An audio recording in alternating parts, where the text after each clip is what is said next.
মন্ত্রিসভার সম্মানিত প্রধান অতিথি, সুযোগ্য পিতার সুযোগ্য সন্তান আব্দুল মোমেন খান সাহেবের সুযোগ্য সন্তান ডক্টর আব্দুল মোমেন খান সহ মঞ্চে উপস্থিত সকল সিনিয়র নেতৃবৃন্দ এবং উপস্থিত রূপগঞ্জের আপাতত সর্বস্তরের জনতা ভাই বোনেরা, আসসালামু আলাইকুম।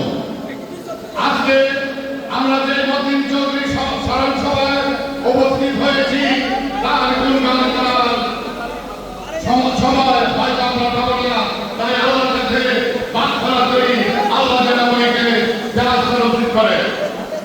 আজকে এই মুহূর্তে অনুষ্ঠানে বলতে চাই সেই মতিন চৌধুরীর প্রতিশ্রমী, যে মতিন চৌধুরী খালি কমিটির চেয়ারে বসতেন, আজকে আমরা আমাদের পার্শ্ববর্তী থানা পলাশ থানার সেই ডক্টর মহিনকে আমরা দেখতে পাই, আমরা তার শরীরে জীবন রহমানের গন্ধ পাই।